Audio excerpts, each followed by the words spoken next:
Tony के मरने के बाद एमसीयू का क्या हुआ वो तो आप देख ही रहे हो। जले पे नमक ना छिड़कते हुए मरहम पट्टी लगाते हैं एंड जानते हैं कि मार्वल कितना डिफरेंट हो सकता था अगर टोनी जिंदा रहता। तो अपने फेवरेट आयरन मैन मोमेंट को कमेंट डाउन कर दीजिए और इस कहानी का मजा लीजिए।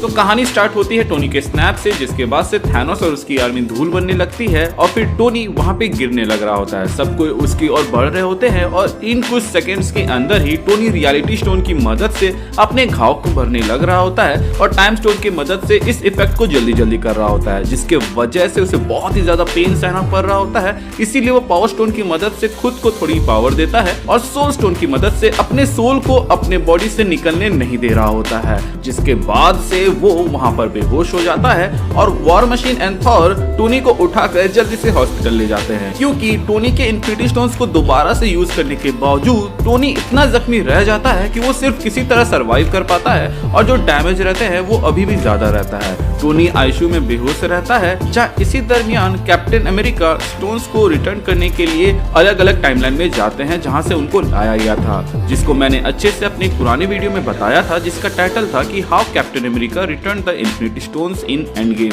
जिसने देखा है वेल एंड गुड एंड जिसने नहीं देखा है उनके लिए शॉर्ट में बता देता हूँ कि कैप्टन अमेरिका एसगार्ड जाते हैं, जहां वो रियलिटी स्टोन फ्रीगा को दे देते हैं, क्योंकि वो शुरू से जानती थी कि थॉर यहाँ आया है कोई चीज लेने के लिए और वो लेकर गया है तो उसको लौटाने के लिए दोबारा आएगा ही। बट थॉर की जगह कैप्टन को देखकर वो थोड़ी सी अपसेट होती है, लेकिन स्टिल वो रियलिटी स्टोन मौका मिलते ही जेन के अंदर डाल देती है, जो कि उसने कैप्टन अमेरिका से लिया था ताकि टाइमलाइन सही हो जाए। इसके बाद कैप्टन टाइम स्टोन देने के लिए जाते हैं एंशिएंट वन को, जहां पर एंशिएंट वन टाइम स्टोन की मदद से स्पेस स्टोन के आजू बाजू टेसरैक्ट, माइंड स्टोन के आजू बाजू सेप्टर और पावर स्टोन के आजू बाजू और बना देती है, ताकि जब कैप्टन उसको वहां रखने जाए तो उसमें कुछ डिफरेंस ना नजर आए। अब बचा सोल स्टोन, तो सोल स्टोन वाला कहानी इंटरेस्टिंग है, जिसको आपको उसी वीडियो में जाकर देखना होगा, क्योंकि उस पार्ट में कैप्टन अमेरिका रेड स्कल से मिलते हैं। तो अगर आप इंटरेस्टेड हैं तो उसको चेकआउट कर सकते हैं, लिंक आपको डिस्क्रिप्शन में मिल जाएगा। खैर, अब बात करते हैं टोनी की, जो कि आईसीयू में रिकवर हो रहा होता है, जहाँ कुछ समय बाद उसे होश आ जाता है।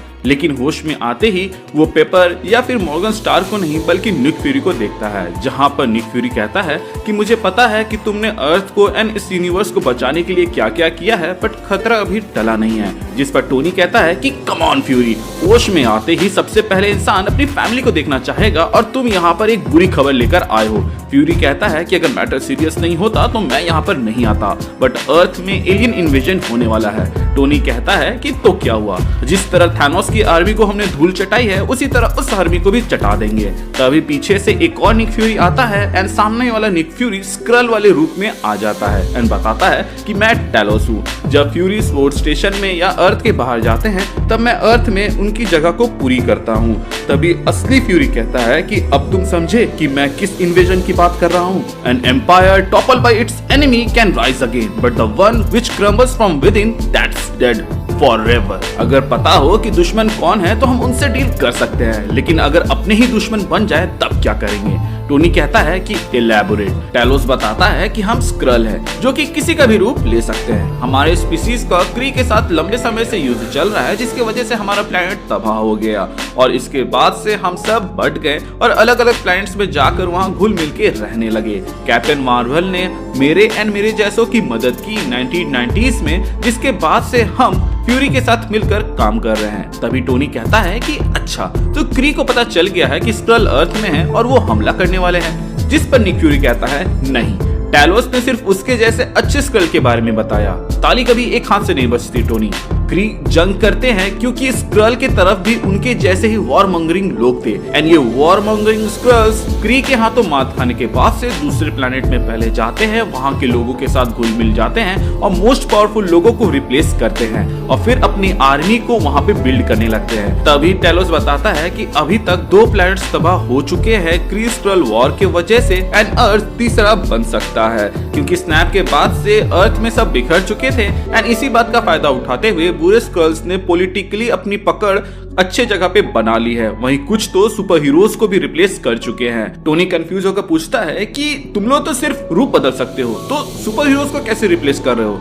एंड तुम इतने श्योर कैसे हो कि कुछ सुपर हीरोज रिप्लेस हो चुके हैं। जिस पर टेलोस बताता कि असल में स्क्रल्स में कैटेगरी होती है, जिनमें से सुपर स्क्रल वो होते हैं जो कि पावर्स भी मिमिक कर सकते हैं। एंड जहां पर थैनोस के साथ लड़ाई हुई, वहां पर जब हम लोगों ने साफ सफाई किया तो अपने स्क्रल भाइयों के शरीर को पाया, जो कि चौंकाने वाली बात नहीं थी, क्योंकि स्क्रल्स तो यहाँ पर ह्यूमंस के साथ मिलकर काम कर रहे थे। बट चौंकाने वाली बात ये थी कि ये सुपर स्क्रल थे एंड हमें उनके बारे में कोई आइडिया नहीं था। इसीलिए हमने थोड़ा रिसर्च किया और उन रिकॉर्डेड फुटेज को एनालाइज किया जो कि हमें उस जंग की मिली। तो यहाँ पर हम लोगों ने एक चीज नोटिस किया कि जब स्कॉट वैन में उस क्वांटम मशीन को ठीक कर रहा था, तब एक जायंट मैन बाहर लेवियाथन से लड़ रहा था, जिससे हम ये कंक्लूड कर सकते हैं कि ये जायंट मैन एक सुपर स्क्रल था। ऐसे और भी सुपर हीरोज हो सकते हैं जो कि असल में सुपर स्क्रल हो, ऐसा हमारा मानना है। भले ही बुरे स्क्रल्स ने आपकी मदद की हो थैनोस से लड़ने में, बट उनका इरादा थैनोस को रास्ते से हटाना था, ना कि आपकी मदद करना, एज अल्टीमेटली वो क्री को हराना चाहते थे।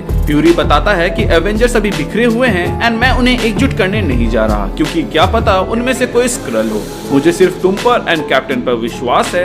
एंड तभी पीछे से कैप्टन आता है। टोनी कहता है कि थ्योरी कन्विंसिंग है, बट मैं कैसे मान लूं कि तुम निक फ्यूरी हो एंड पीछे जो ये बंदा खड़ा है वो कैप्टन अमेरिका ही है, ना कि कोई सुपर स्क्रल। जिस पर निक फ्यूरी कहता है कि स्क्रल्स भले ही हमारे बॉडी को कॉपी कर ले, लेकिन वो हमारे ब्लड को कॉपी नहीं कर पाते हैं, इसीलिए उनका ब्लड ग्रीन होता है और हमारा रेड। ऐसा कहते हुए वो पास रखे एक छोटे से नाइफ को उठाता है और अपने हाथ में एक छोटा सा कट मारता है। टोनी रेड ब्लड को देखकर कैप्टन की ओर देखता है, जहां पे कैप्टन कहता है कि मुझे तुम्हें सच पहले ही बता देना चाहिए था कि हॉवर्ड की डेथ के पीछे हाइड्रा का हाथ है, जिसमें बकी भी इन्वॉल्व था।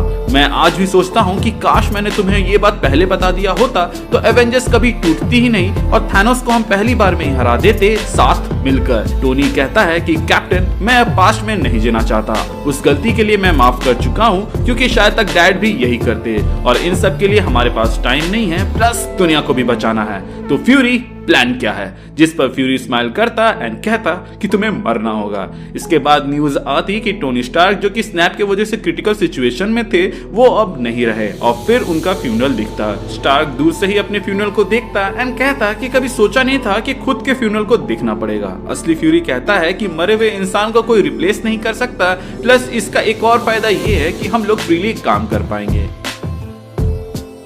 जहां कैप्टन एक अननोन आइलैंड में एक बेस बना रहे हैं, जहां पर सिर्फ ह्यूमन है, जो कि बैनर के सेफ हाउस से ज्यादा दूर नहीं है। वहीं टोनी एंड फ्यूरी स्पेस में रिसर्च कर रहे हैं कि इस सीन से कैसे डील किया जाए। वहीं दूसरी ओर पीटर की लाइफ बिल्कुल वैसे ही दिखाई जाती जैसा कि हमें फार फ्रॉम होम मूवी के अंदर दिखाया गया था। मतलब कि वो ट्रिप में जाता, फ्यूरी से एडिट क्लास लेता एंड मिस्टीरियो के साथ यहाँ लड़ाई करता। चेंजेस तब आएंगे जब कैप्टन को लगेगा कि मिस्टीरियो असल में स्क्रल है, जो कि अपनी जगह सुपर हीरोज के बीच में बनाना चाह रहा है। वो नोटिस करेंगे कि मिस्टीरियो हमेशा उस जगह पे पहुंच जाता है जहां भी खतरा आने वाला रहता है, एंड अगर ये इतना ही पावरफुल था तो एंड गेम के टाइम ये कहां था। जिस पर टेलोस, जो कि निक फ्यूरी बना घूम रहा है, वो मिस्टीरियो की कहानी कैप्टन को बताता कि ये दूसरे दुनिया से आया है, मतलब कि वही झूठी कहानी जो कि मिस्टीरियो ने सबसे कहा था।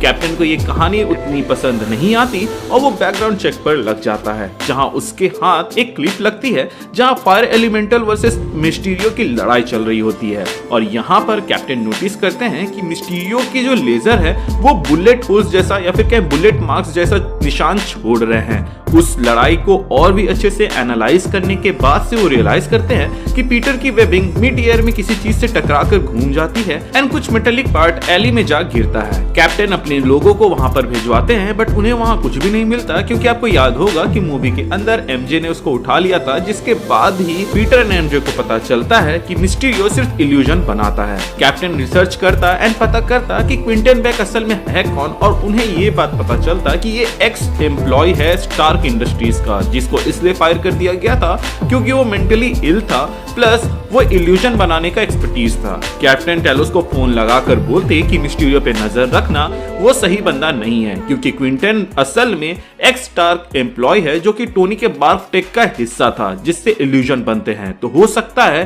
कि जितने भी हमने मॉन्स्टर्स देखे वो सब इल्यूजन है। टैलोस कहता कि कैप्टन, मैं उस जगह पे मौजूद था और मैं इतना श्योर हूँ कि वो इल्यूजन तो नहीं थे, क्योंकि उन मॉन्स्टर द्वारा किए जा रहे तबाही को मैंने अपनी आंखों से देखा है, जो कि बिल्कुल रियल थे। एंड आप जिस क्विंटन बेक की बात कर रहे हो वो इस वर्ल्ड में भी एग्जिस्ट करता है, जो कि प्रेजेंटली न्यूयॉर्क के XYZ वाली जगह पे रहता है। मैंने फुल बैकग्राउंड चेक कर रखा है, अगर आपको यकीन नहीं आता तो आप भी कर लो। कैप्टन कहते हैं कि मे भी तुम सही हो, बट फिर भी मिस्टीरियो पे नजर रखना और मुझे पल पल की खबर देते रहना। जिस पर टैलोस कहता है आय आय कैप्टन। इसके बाद कैप्टन उस अपार्टमेंट में जाते हैं जहां पर क्विंटन बेक रहता है, जिसके बारे में टैलोस ने बताया था। वहां वो क्विंटन बेक को देखते तो हैं, बट वो एक चीज और नोटिस करते हैं कि ये सिर्फ एक इल्यूजन है। और जब कैप्टन उस इल्यूजन से बात करने की कोशिश करते हैं और उसके थ्रू अपना हाथ आर पार करते हैं, तो वो ड्रोन उस इल्यूजन को हटाकर कैप्टन के ऊपर हमला करने लगता है। यहाँ पर ड्रोन वर्सेस कैप्टन की बिल्कुल वैसे ही लड़ाई होती है जैसे स्पाइडरमैन वर्सेस मिस्टीरियो का हुआ था, लेकिन एक छोटे स्केल में, क्योंकि यहाँ पे ज्यादा ड्रोन्स नहीं थे। यहाँ पर किसी तरह कैप्टन उन ड्रोन्स को ठिकाने लगाकर बाहर निकलते हैं, लेकिन वो काफी जख्मी रहते हैं, इसीलिए वो टोनी को कांटेक्ट करते हैं और उसे पूरी बात बताते हैं। वहीं दूसरी ओर विलियम को यह बात पता चलती है कि क्विंटन के घर में जो ड्रोन्स लगे हुए थे वो तबाह हो चुके हैं, जिसके बारे में वो क्विंटन को बताने का सोचता है, बट फिर उसे याद आता है कि थोड़ी ही देर में क्विंटन अपना ग्रैंड फिनाले परफॉर्म करने वाला है लंदन ब्रिज के ऊपर। तो ऐसे समय में अगर ये खबर देगा तो हो सकता है कि क्विंटन इसकी जान ही ले ले, क्योंकि लास्ट टाइम जब एक ड्रोन का एक प्रोजेक्टर टूटा था तो क्विंटन ऑलमोस्ट सबकी जान लेने ही वाला था। एनीवेज पीटर की कहानी बिल्कुल मूवी के जैसे ही चल रही होती, सिर्फ अंतर ये होता कि इस बार पीटर की मदद करने के लिए वहाँ पे स्टेल्थ सूट मतलब कि गायब मोड में टोनी स्टार्क आते, जिसको मिस्टीरियो अपने ड्रोन से नोटिस कर लेता एंड लगातार हमले करने लगता, क्योंकि उसे तो टोनी से खुन्नस थी ही। जब तक मिस्टीरियो वर्सेस आयरन मैन चल रहा होता, पीटर रिकवर करता और एक प्लान के तहत मिस्टीरियो के पास पहुंचता, जहां पर वो जाते ही कहता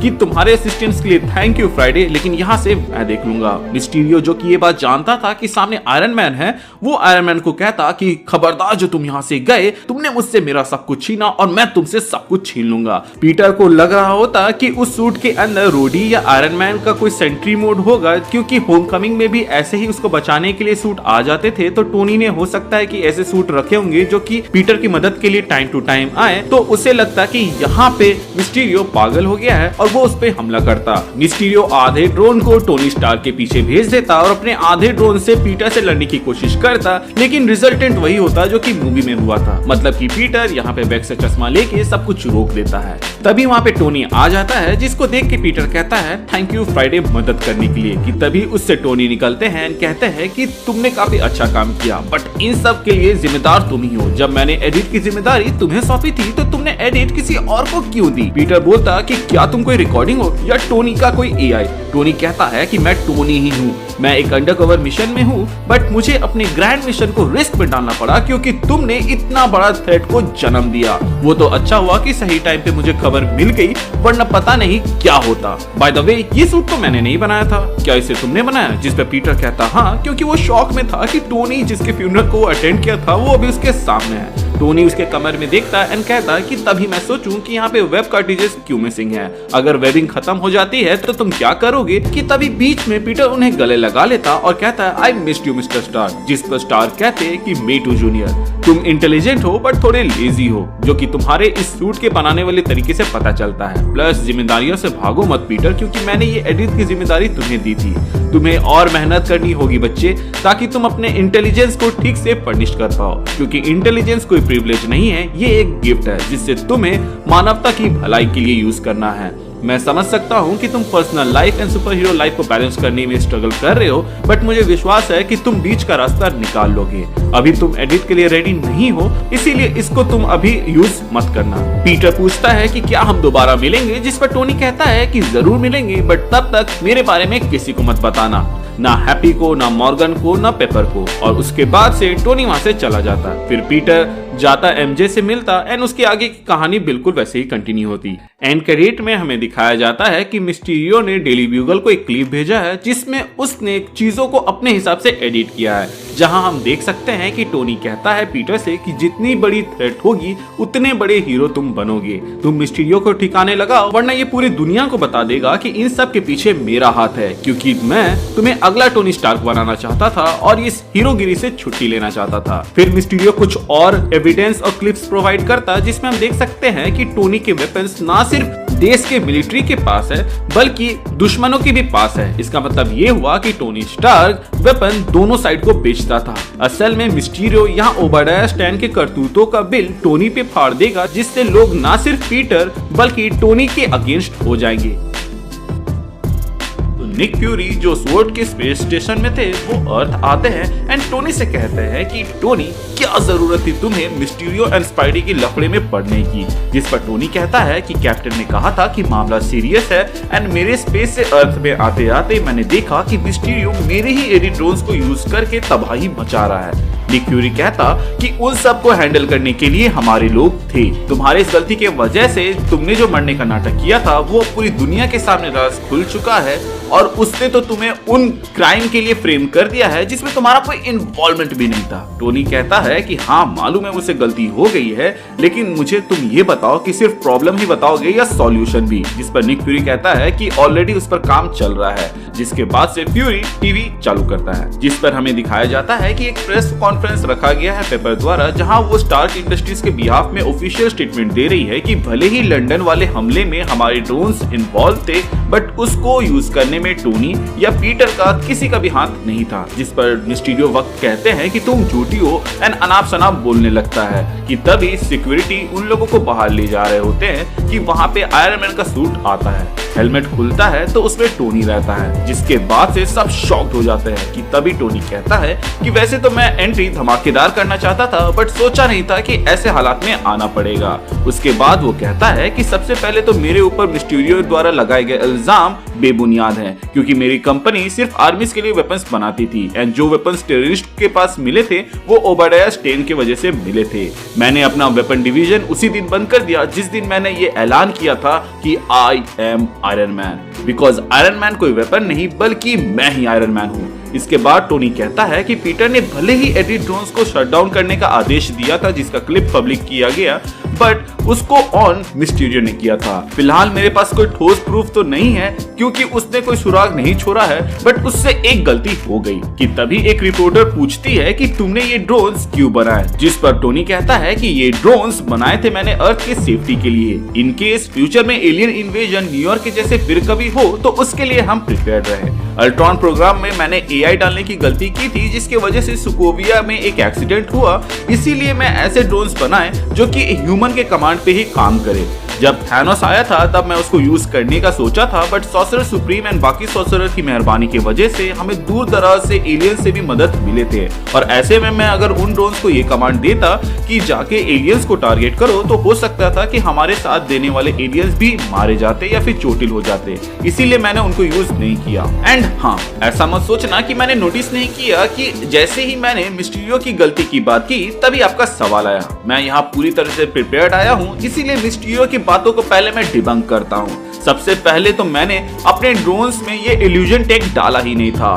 बार्फ जिसको मैंने मेंटल पीस के लिए बनाया था उसको सिर्फ दो ही जगह तक सीमित रखा था, पहला जो मेरे पास था जिससे मैं अपने मेंटल पीस के लिए यूज करता था, और उसका एक वर्जन हमारे एवेंजर्स हेडक्वार्टर में था जहां एवेंजर्स प्रैक्टिस करते हैं एक वर्चुअल रियलिटी के अंदर, लेकिन वहां भी हमने ड्रोन्स को इन्वॉल्व नहीं किया था। ये इल्यूजन बनाने का आइडिया पिच किया था बेक ने, जिसमें हमने साथ में काम किया एंड मेरे अलावा सिर्फ वही है जो इसको बना सकता है। सो हमें पता है कि असली मुजरिम कौन है। बेक को पकड़ने के लिए कैप्टन अमेरिका गए तो थे, जो कि अभी मरने की कगार में है और अभी हॉस्पिटल में है। बेक ने ना सिर्फ आपको बल्कि हमें भी बेवकूफ बनाया, क्योंकि अगर बेक मरता तो उसकी बॉडी मिलती, जो कि नहीं मिली, मतलब कि वो जिंदा है। प्लस जे जोना जेमसन को उन ड्रोन्स के इवेंट्स के कुछ समय बाद ही सारे क्लिप्स मिल गए थे, मतलब कि इसको भेजने वाला भी कोई था, तो हो सकता है कि बेक के साथ इसमें कोई और भी इन्वॉल्व है। पीटर को एडिट मिलती है उसके यूरोप ट्रिप से पहले, जबकि मिस्टीरियो उससे पहले ही हमें कई जगह पे देख चुका था, मतलब कि उसके पास ये ड्रोन्स और ये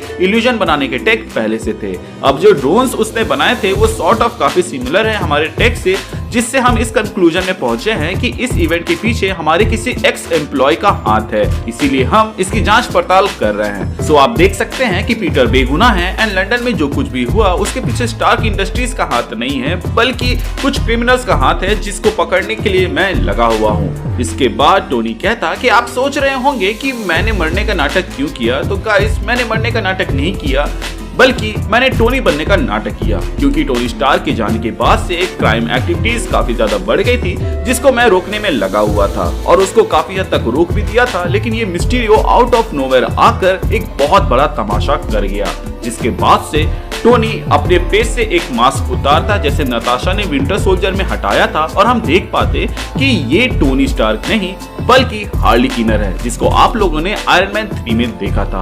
हार्ली बताता कि टोनी ने उसको एडिट का कंट्रोल दिया था, बट जब उसने पाया कि पीटर उससे ज्यादा वर्दी है तो उसने वो पीटर को दे दिया, जिसके बाद से पीटर से बेक ने इस एडिट ड्रोन्स का कंट्रोल ले लिया और यहीं पे गड़बड़ हुई। मैं अपनी जिम्मेदारियों से भागा एंड उसी के वजह से ऐसा हुआ, इसीलिए मैं माफी चाहता हूँ।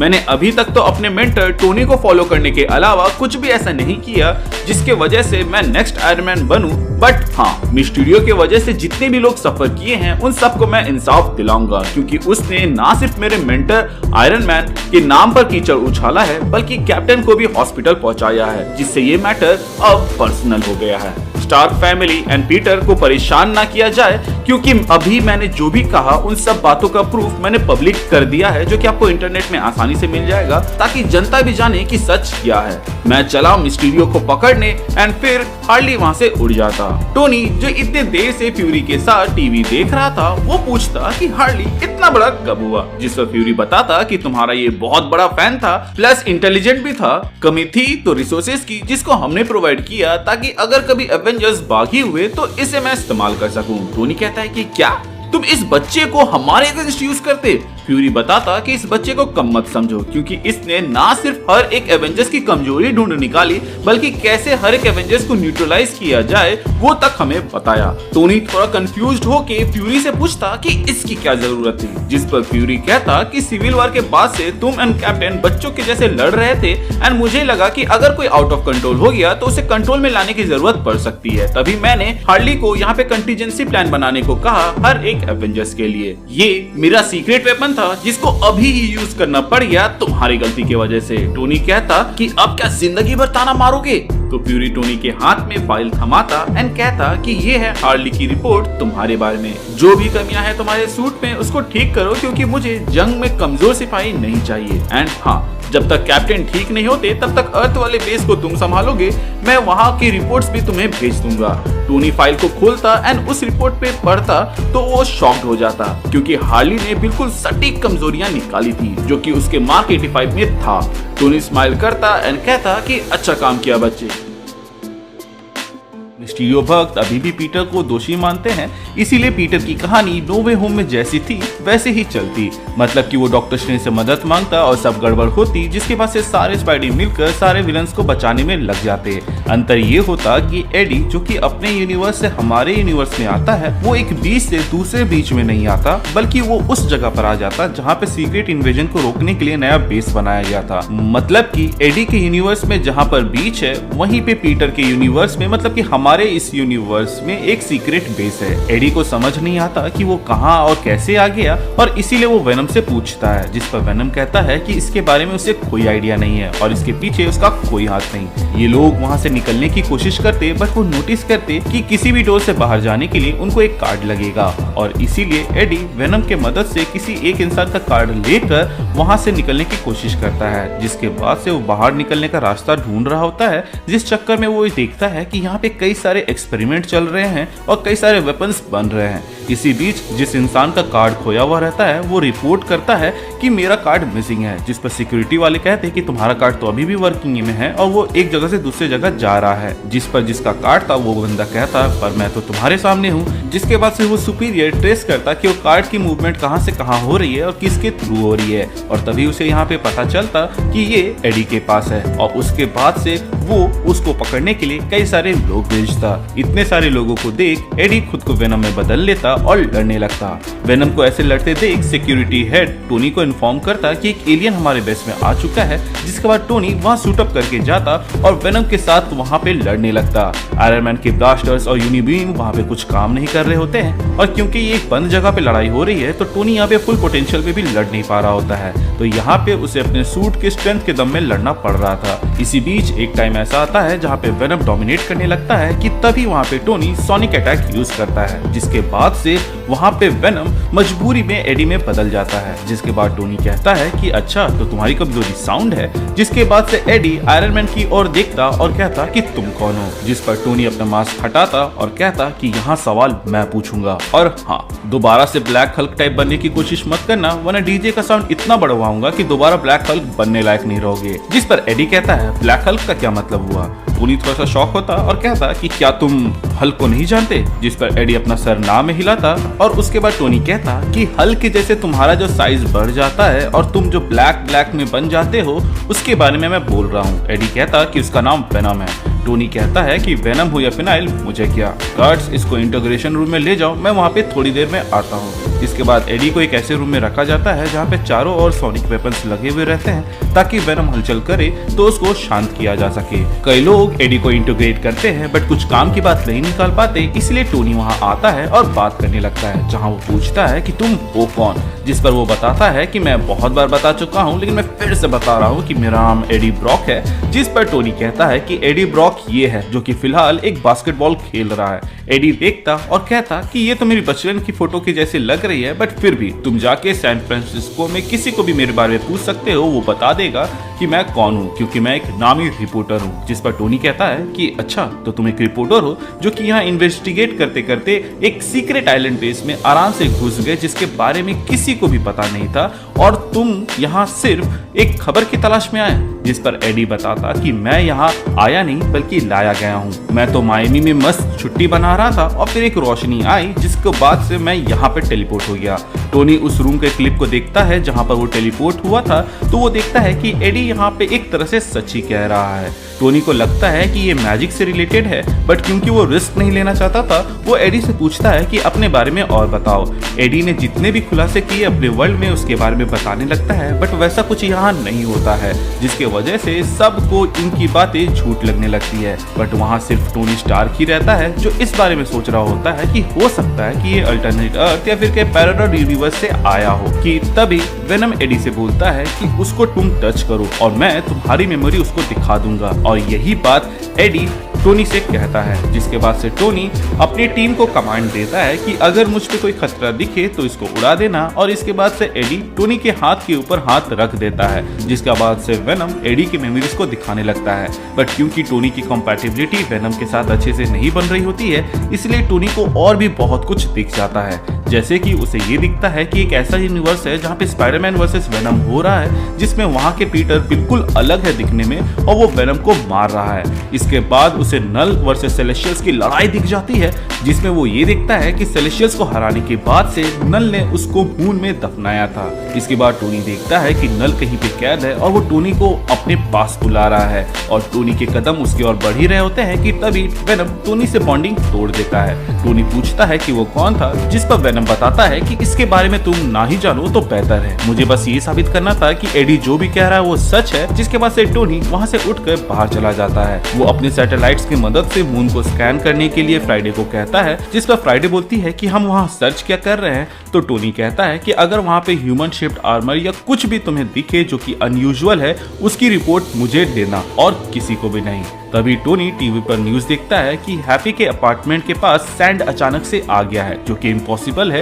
क्योंकि वैसी जगह पे उतनी सैंड है ही नहीं। बट क्योंकि टोनी अभी टोनी वर्सेस वेनम की मेमोरीज को देखा है तो वहाँ पे सैंडमैन को वो देखा था, जिसके बाद से वो समझ जाता है कि मामला क्या है। इसके बाद टोनी एडी के पास आता है और वो कहता है कि अगर मेरी थ्योरी सही है तो तुम अल्टरनेट यूनिवर्स से यहाँ पर आए हो, क्योंकि वेनम की मेमोरी में मैंने जो सैंड पावर वाले बंदे को देखा था उसको मैं यहाँ पे बाहर में तूफानी मचाते हुए देख रहा हूँ। एडी कहता है कि मैं किसी सैंड पावर वाले को नहीं मिला, जिस पर टोनी कहता है कि एडी तुम भले ही ना मिले हो बट वेनम मिला है। एंड उसने मुझे दूसरे वेनम की मेमोरी या फिर क्या इसकी खुद की मेमोरी दिखाई है जिसमें वो स्पाइडरमैन से लड़ रहा था, बट वो हमारे वाले से अलग दिखता है। जिस पर एडी कहता है कि ये स्पाइडरमैन कौन है, जिस पर टोनी कहता है कि क्या तुम्हारे अर्थ में स्पाइडरमैन भी नहीं है, जिस पर एडी कहता है कि मुझे तो ऐसा कोई बंदा याद नहीं। इसके बाद टोनी कहता है कि खैर जो भी हो, फिलहाल तो वेनम और स्पाइडरमैन ही ऐसे की पॉइंट मुझे नजर आ रहे हैं जिसके वजह से तुम अपने यूनिवर्स से हमारे यूनिवर्स में आ गए हो। जिस पर वेनम कहता है कि मैं इसके पीछे नहीं हूँ, एंड हाँ, जो तुमने देखा वो इसलिए था क्योंकि हमारा जो माइंड है वो हाइव माइंड से कनेक्टेड है, जिसके अंदर सैकड़ों सिम्बायोट की मेमोरीज हैं जो कि मल्टीवर्स में फैले हुए हैं, और मैंने अगर उसका 1% भी तुम्हें दिखा दिया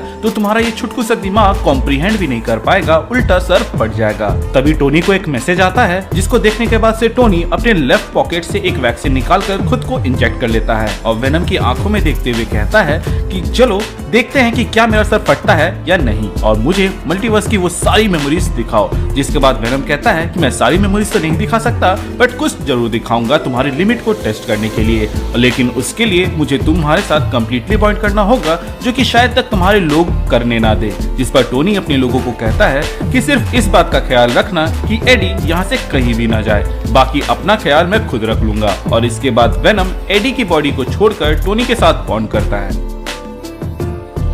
वेनम जब आयरन मैन के साथ बॉन्ड करता है तो वो देखता है कि चारों ओर अंधेरा है, जिसके बाद टोनी पूछता है कि ये कहाँ है, जिस पर वेनम कहता है कि यहीं से तो सब शुरू हुआ था। कि तभी हमें सेलेस्टियल्स दिखते हैं जो कि खाली स्पेस में यूनिवर्स क्रिएट कर रहे होते हैं। कि तभी उनको रोकने के लिए अंधेरे में से एक क्रिएचर आता है जो कि और कोई नहीं बल्कि नल था।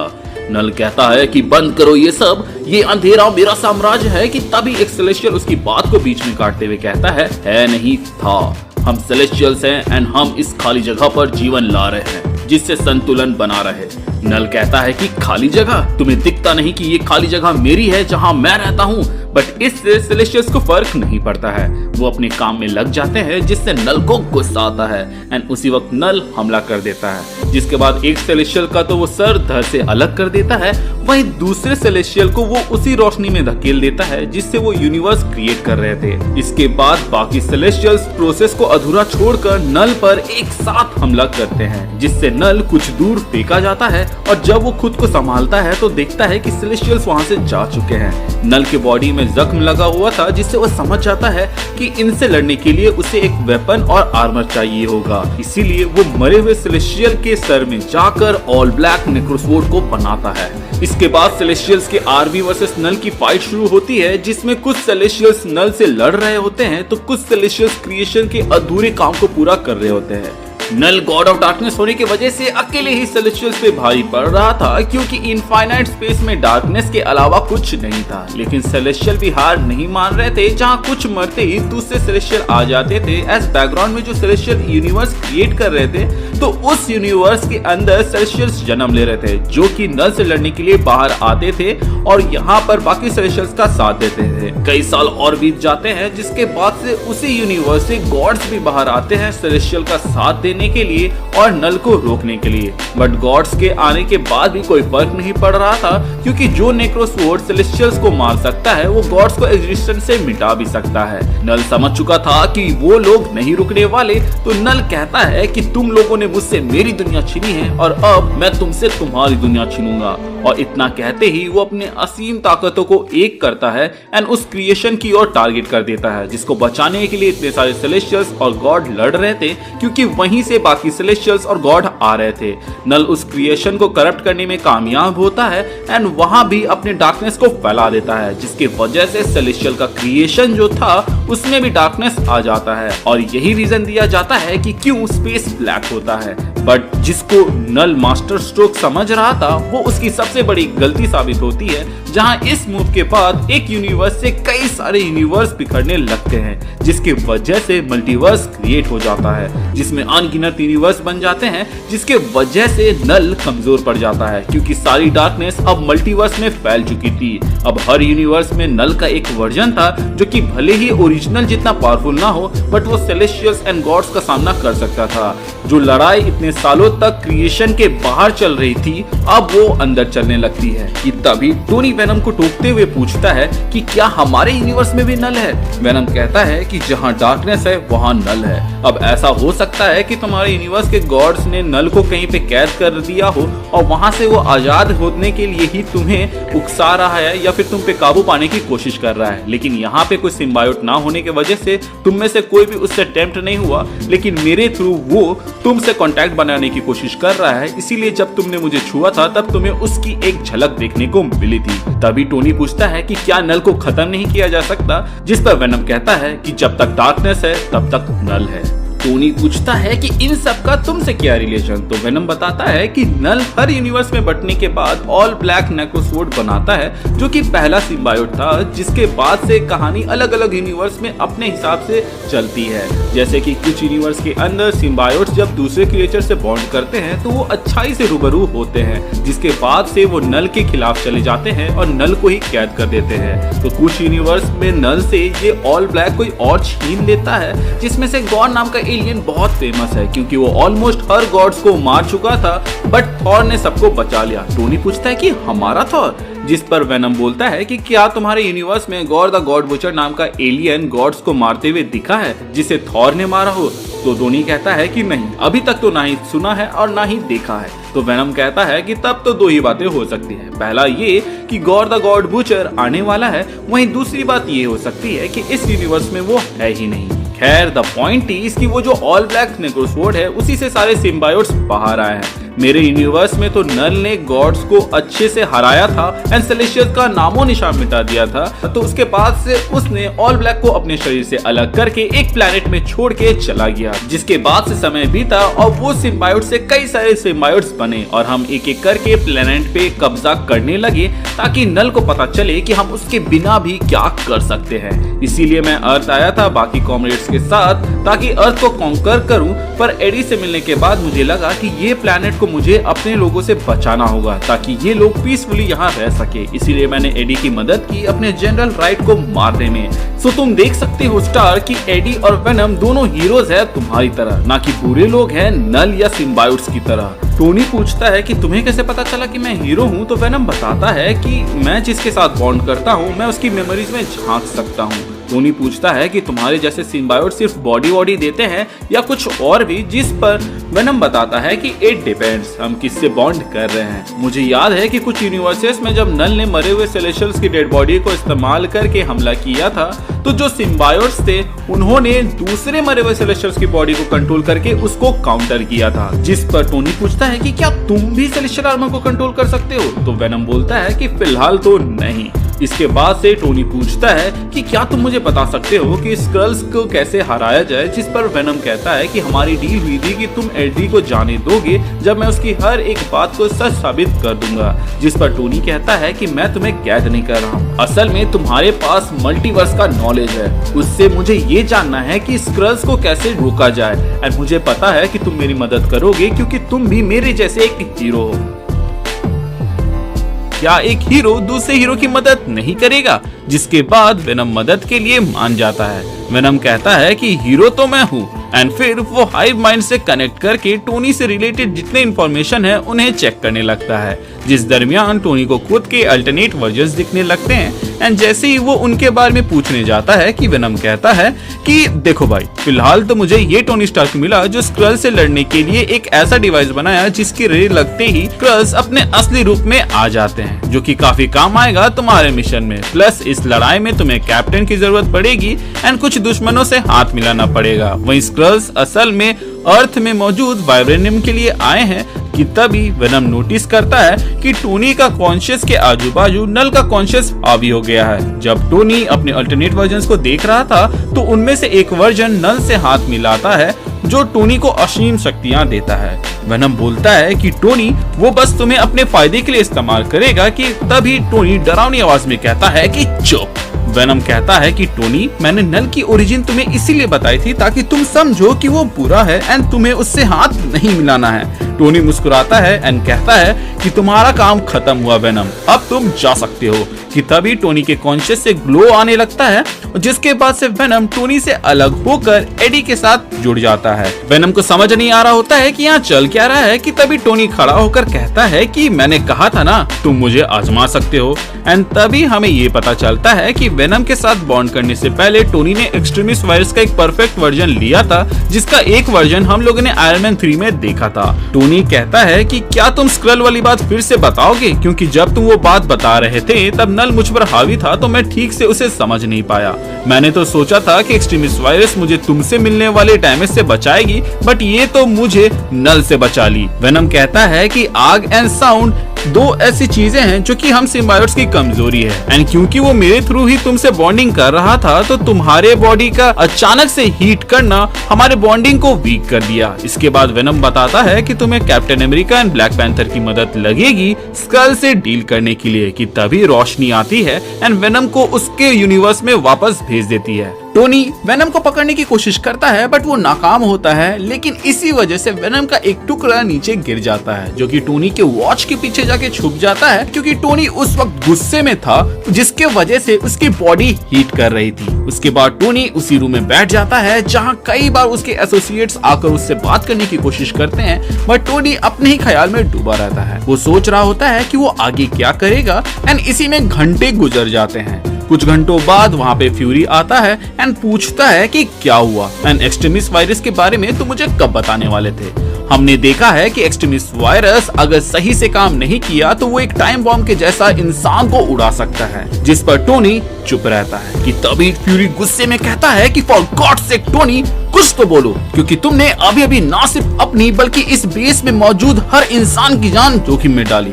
जिस पर टोनी कहता है कि मैंने किसी की भी जान जोखिम में नहीं डाली, मैंने एक्सट्रीमिस्ट वायरस को इतना परफेक्ट बना दिया था कि वो इंसान ब्लास्ट ना करे। मेरी ये वॉच एक एंटीडोट होल्ड करती है ताकि इन केस मेरे वाइटल्स थोड़े भी एबनॉर्मल हुए तो वो ऑटोमेटिकली मुझे इंजेक्ट करके फिर से नॉर्मल कर देगी, जैसे कि पेपर को नॉर्मल कर दिया था। उसके बाद टोनी फ्यूरी की ओर देखता है एंड कहता है कि हम एक एलियन इंटेलिजेंस से डील करने वाले हैं फ्यूरी, और हाथ में पिस्टल लेके तो हम जंग जीतेंगे नहीं। इसीलिए मैंने एक्सट्रीमिस्ट वायरस को बेटर किया ताकि अपने लोगों में उसको इंजेक्ट करके खुद की एक आर्मी बना सकूं जो कि जंग में जख्मी होने के बाद खुद को हील कर सके। प्लस एक्सट्रीमिस्ट वायरस के वजह से हमारे लोगों को सुपर स्ट्रेंथ, ड्यूरेबिलिटी एंड थोड़ी बहुत फायर पावर भी मिलेगी।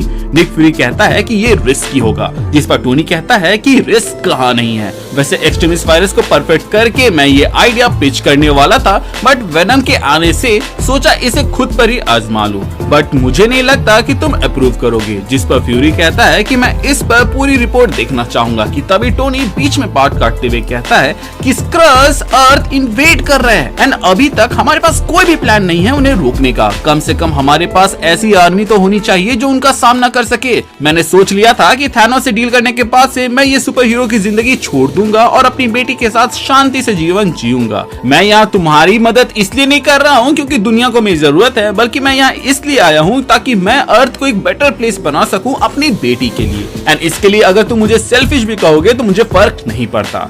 एंड हाँ, अब से चीजें मैं अपने हिसाब से करूंगा। एंड तुम्हें लगता है कि मेरे प्रेजेंस या मेरे एक्सपेरिमेंट से तुम्हारे सोल्जर्स को खतरा है तो मैं मून में जाकर अपने काम को कंटिन्यू करूंगा जहाँ पे किसी को कोई खतरा नहीं होगा। एंड ये मैं बता रहा हूँ ना कि रिक्वेस्ट कर रहा हूँ। मून पर बेस बनाने एंड वहाँ पे ऑपरेट करने के लिए जितने भी परमिशंस वगैरह लगेंगे उन फॉर्मेलिटीज को तुम देख लो, मैं एग्जैक्ट लोकेशन वहाँ जाकर भेज दूंगा।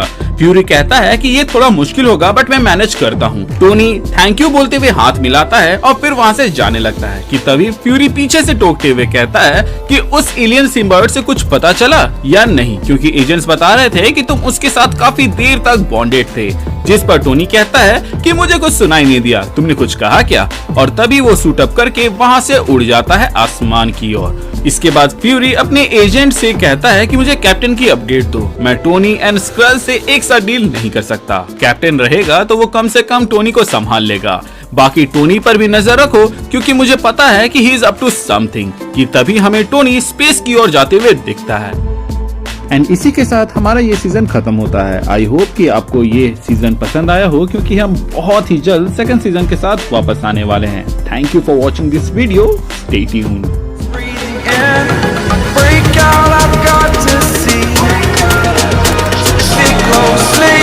I played it innocent, a feel of discontent.